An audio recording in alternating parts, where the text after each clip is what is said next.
expanse of possibility. Quantum mechanics allows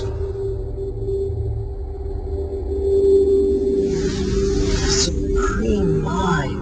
Brain is capable of millions of neural nets. Cascade of biochemical An emotional response. molecules. The brain does not know the difference between what it sees in its environment and what it remembers. We are running the holodeck.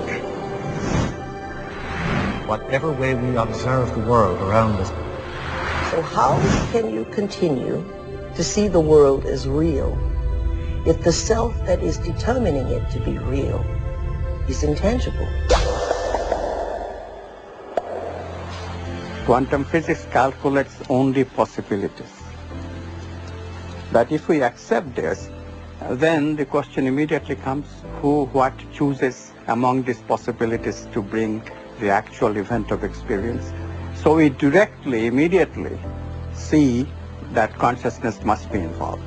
The observer cannot be ignored.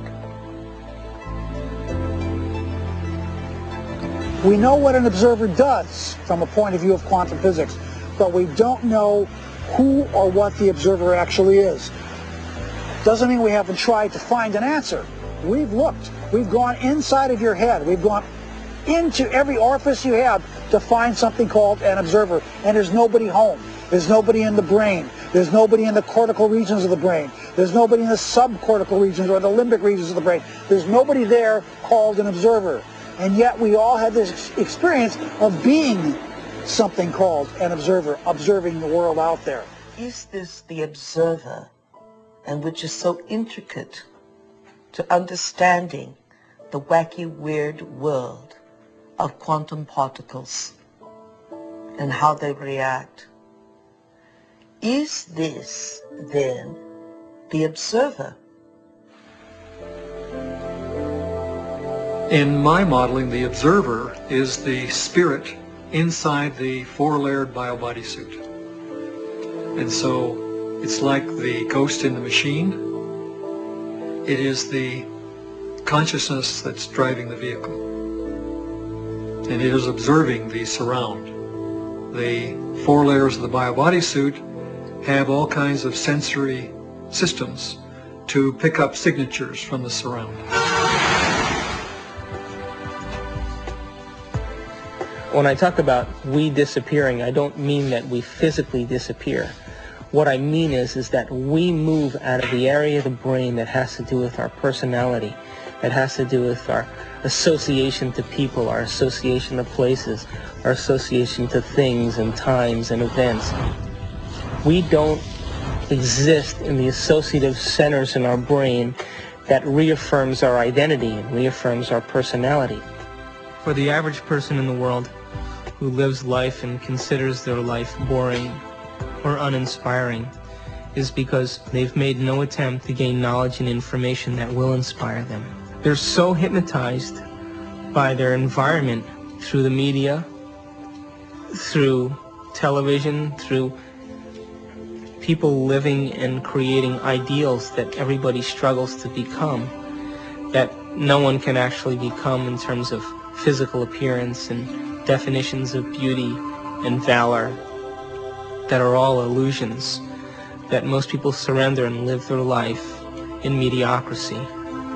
And they may live that life, and the soul may never really, their desire may never really rise to the surface, so they may want to be something else.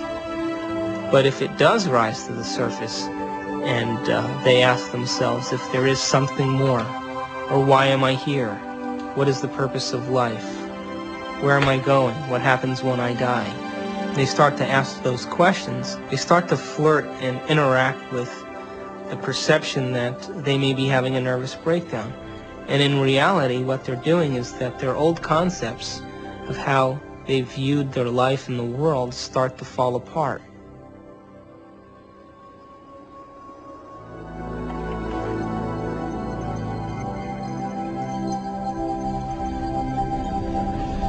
We're in completely new territory in our brain. And because we're in completely new territory, we're rewiring the brain, literally reconnecting to a new concept. Then ultimately, it changes us from the inside out.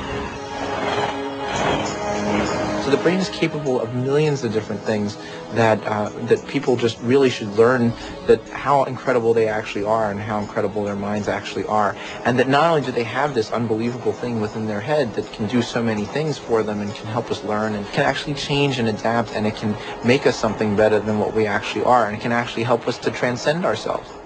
That there may be some way that it can actually take us to a higher level of our existence, where we can actually understand the world in a deeper way, where we can understand our relationship to things and people in a deeper way, and we can ultimately make more meaning for ourselves in our world. We can show that there's a spiritual part of our brain, but it's a part that we all can have access to, and it's something that we can all do.